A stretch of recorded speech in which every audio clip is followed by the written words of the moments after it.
Oke, assalamualaikum warahmatullahi wabarakatuh. Perkenalkan, nama saya Herman Susanto, usia saya 27 tahun. Eh, saya sibuk ngajar dan saya juga sibuk berwirausaha.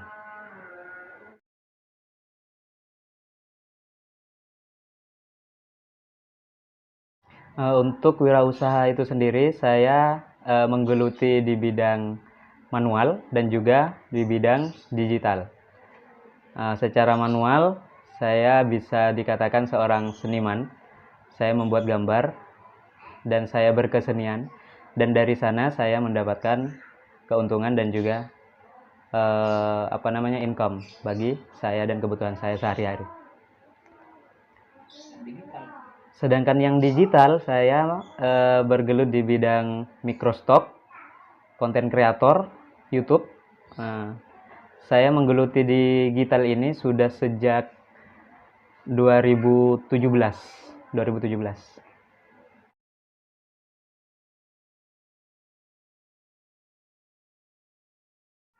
Sebelumnya saya hobi saya membuat atau berkesenian. Dari hobi itu saya belajar hal baru, melukis, menggambar, mewarnai dan lain sebagainya. Nah, dari sana banyak tuh orang yang tertarik. Dari ketertarikan mereka ya bukan iseng sih, dia nanya, ini berapa, ini berapa, ini berapa, ini berapa. Awalnya dari teman dekat dan orang-orang yang saya kenal tentunya. Ini berapa, ini berapa, ini berapa. Lama-lama saya tertarik menjadikan itu sebuah usaha. Saya coba buka Instagram, saya posting karya-karya di sana. Saya lebih serius mempromosikan tentang harga, ukuran, dan spesifikasi karya saya. Saya upload di sana. Waktu berjalan terus, saya terus berkarya. Orderan atau pesanan itu datang satu demi satu, dan dari sana saya mulai fokus di pekerjaan ini. Seperti itu yang di manual. Sedangkan di digital, awalnya itu tidak sengaja mendapat informasi tersebut dari TV waktu itu tentang konten kreator, tentang ya apa ya seperti apa apa namanya ya microstock. Pokoknya peluang itu sangat menjanjikan di era sekarang. Nah, dari sana saya mulai ngulik-ngulik, cari informasi tentang itu dan mencoba di sana. Seperti itu. Terus untuk apa lagi ya? Asiknya kenapa saya sangat yakin untuk terjun di dunia digital ini? Karena ini hal yang baru pastinya dan lebih efektif. Dalam artian seperti ini. Kalau misalkan kita bekerja gaya lama di manual itu, ketika kita kerja baru dapat uang. Kerja baru dapat uang. Buat produk dulu baru dapat uang kalau itu laku. Sedangkan kalau misalkan kita berbicara tentang digital sekarang, kita buat karya sekarang, kita upload, buat lagi, kita upload. Semakin banyak uploadan kita, semakin banyak portofolio kita, itu tidak akan berkurang. Selama masih di-download, itu akan berpotensi untuk untuk berpenghasilan, masih berpotensi untuk berpenghasilan dari sana. Kita akan tetap mendapat keuntungan dari download-download tersebut.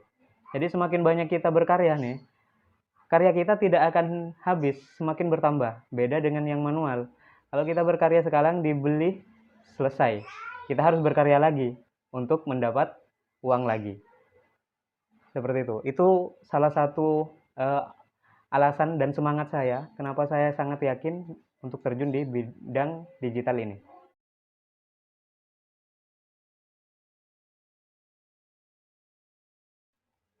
Oke, microstock itu sendiri adalah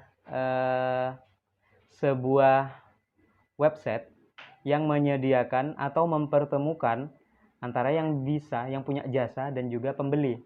Kalau misalkan gini deh, kalian pernah pakai Shopee, Lazada, dan lain-lain. Nah, marketplace seperti itu mirip dengan microstock yang saya ucapkan ini. Bedanya Microstock itu di sana menyediakan karya-karya digital seperti foto, vektor, logo, icon, dan lain-lain. Video juga termasuk. Jadi dipertemukan tuh seperti Shopee dan lain-lain antara pembeli yang membutuhkan karya-karya semacam itu dengan orang yang punya skill di bidang itu, dipertemukan dalam satu marketplace. Dan lingkungan itu disebut Microstock, seperti itu.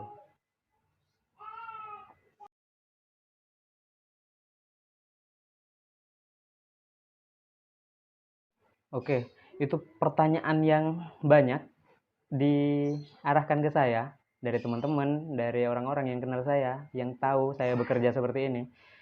Bagaimana caranya membagi waktu dan lain sebagainya. Nah, kalau bagi saya, namanya kita punya tujuan, kita harus rela untuk berkorban. Nah, salah satunya saya harus bisa tuh membagi waktu antara profesi saya sebagai guru dan pekerjaan ini. Nah, caranya saya benar-benar mengefisienkan waktu ketika saya berada di sekolah. Kalau misalkan ada tugas di sekolah, saya usahakan selesaikan di sana. Saya usahakan seperti itu. Nah, jadi di rumah saya masih bisa mengerjakan hal ini. Karena pekerjaan ini tidak mengikat kapan kita punya waktu, kapan kita punya kesempatan, ya saat itu kita bisa melakukannya, bisa mengerjakannya. Kalau misalkan kita benar-benar tidak bisa mengerjakan, tidak ada waktu, ya udah kita tinggal dulu, dan itu tidak berdampak apa-apa. Jadi itu enaknya bekerja sebagai freelance seperti ini.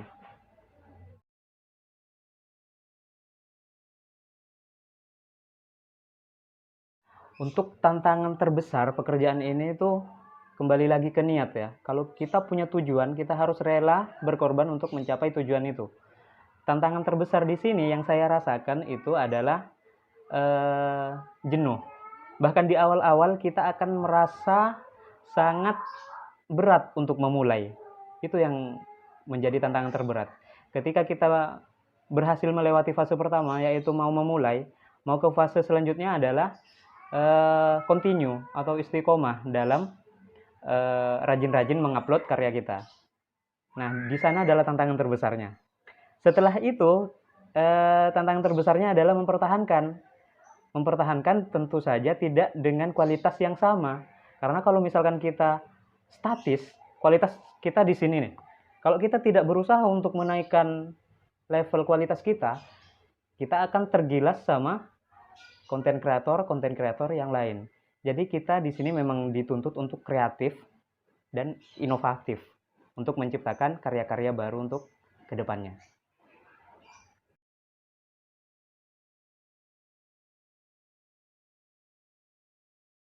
Ya, perjalanan saya selama kerja freelance ini di bidang digital tentunya mendapat banyak tantangan, banyak perjuangan.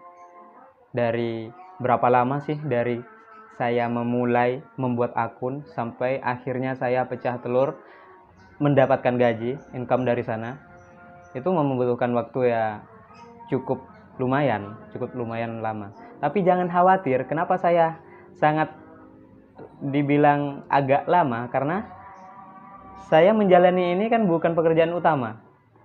Jadi saya masih membagi waktu antara guru, ngajar, dan juga membuat konten. Seperti itu.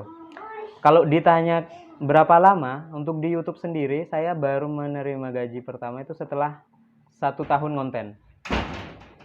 1 tahun membuat video, baru saya mendapatkan manisnya dari sana, mendapatkan gaji, mendapatkan uang dari sana. Sedangkan di Microstock ini alurnya lebih cepat. Lebih cepat kenapa? Kita ngupload sekarang, itu ada kemungkinan untuk di-download hari itu juga, saat itu juga. Semakin banyak downloadnya, pundi-pundi uang yang akan kita terima akan semakin banyak juga. Kalau misalkan sudah mencapai ambang batas, misalkan nih di Microstock A, itu ambang batasnya $10. $10 pertama, setelah itu baru bisa mentransfer ke PayPal. Dan dari PayPal itu langsung bisa ditransfer ke bank lokal seperti BCA, BRI, BNI, dan lain-lain. Jadi yang di Microstock ini saya relatif lebih cepat. Saya kerja waktu itu ya, 2017 saya kalau nggak salah ingat itu kerja sekarang, bulan ini sudah mendapatkan earning, mendapatkan bayaran dari sana. Jadi sangat cepat.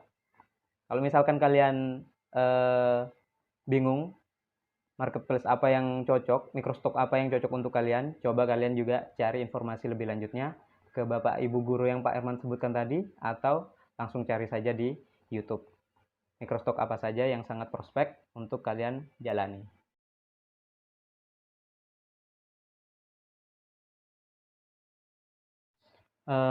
Tips untuk pemula agar tidak jenuh.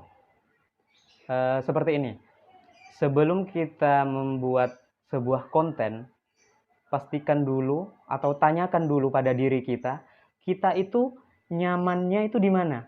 Suatu contoh saya itu punya hobi menggambar, melukis. Dan ketika melakukan itu saya hobi, saya senang. Dan saya tidak terbebani.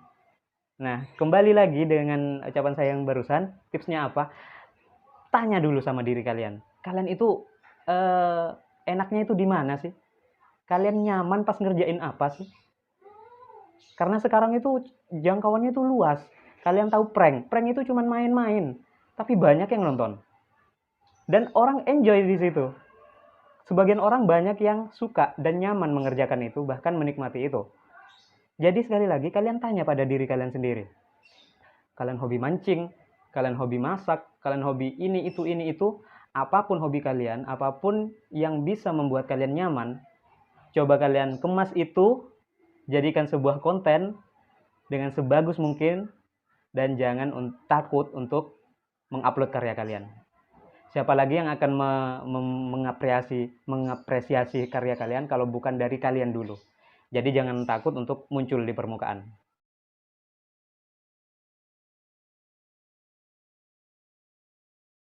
Jadi di era sekarang itu batas antara yang halal dan haram itu sangat tipis bahkan samar. Satu contoh, kalian berpenghasilan nih di YouTube. Tapi konten kalian, mohon maaf, berbicara tentang atau yang kelihatan kurang pantas dilihat secara agama atau mungkin secara sosial kurang pantas untuk dilihat. Nah, oke, kalian berhak untuk mendapat gaji dari YouTube, mendapat uang dari sana. Tapi kalau misalkan kita pikir-pikir lagi, kalau kita dapat dari karya yang seperti itu, bagaimana? Berkahnya gimana? Nah, mungkin tips dari saya untuk menghindari itu, kalian pikirkan manfaatnya untuk orang banyak. Misalkan tutorial memasak, tutorial apa ya? Intinya yang bermanfaat. Toh kalaupun ngeprank itu hiburan. Kalian harus benar-benar memfilter atau menyaring. Ini masih dalam kategori aman nggak sih? Masih dalam kategori pantas nggak sih? Masih dalam kategori boleh nggak sih secara agama dan juga sosial? Jadi itu benar-benar harus kita pertimbangkan. Karena di zaman sekarang itu antara yang pantas dan tidak pantas itu kadang sudah banyak ditinggalkan. Jadi pesan dari saya, jadilah konten kreator yang kreatif, inovatif, dan juga berakhlak.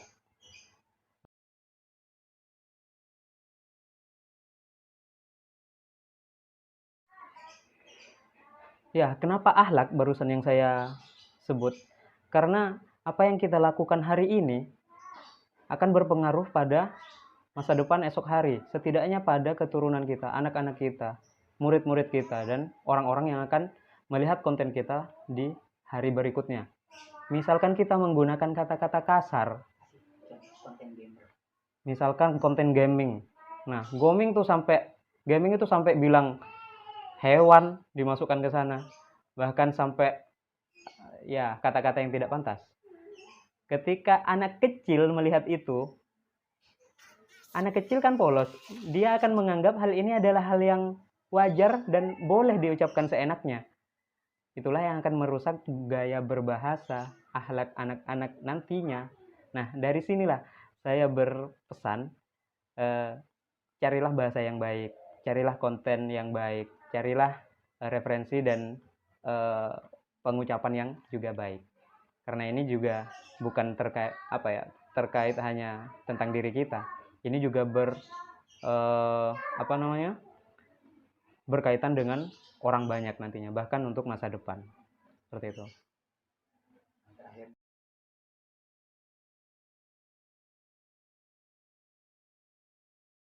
Untuk penghasilan dari bekerja secara digital seperti ini, itu sangat membantu. Jujur dalam diri saya pribadi itu sangat membantu dalam perekonomian keluarga saya. Bukan mau bilang di guru kurang, cuman ketika ada pemasukan dari media sosial, dari YouTube, dari Microstock, eh, itu lebih menunjang, lebih lebih sejahtera saya dari sana gitu loh. Sangat membantu, sangat membantu. Kalian bisa cari di internet itu gaji-gaji youtuber dan itu sekarang sudah menjadi hal yang wajar untuk dibicarakan. Saya tidak menyebut angka di sini karena saya punya alasan tersendiri.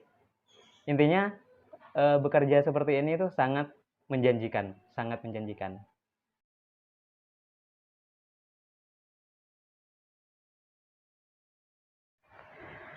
Oh ya, lupa satu hal lagi. Misalkan kalian benar-benar tertarik dengan dunia hal seperti ini, dengan bekerja di era seperti ini, di SMK itu sebenarnya banyak teman-teman guru, bapak ibu guru yang sudah bergelut di bidang ini. Contohnya Pak Karim, Pak Jonathan, Pak Ikhwan, Pak Rifki, Pak Teddy, itu juga sudah berpenghasilan dari dunia digital ini.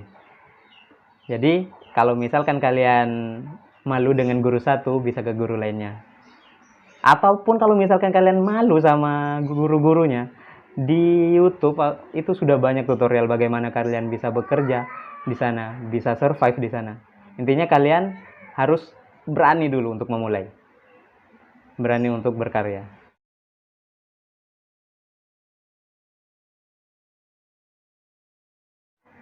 Oke, mungkin itu saja yang mungkin bisa saya share untuk kalian. Semoga apa yang saya sampaikan itu bisa bermanfaat, bisa membakar semangat kalian untuk berani mencoba hal baru. Sekian dari saya, Herman Susanto. Assalamualaikum warahmatullahi wabarakatuh.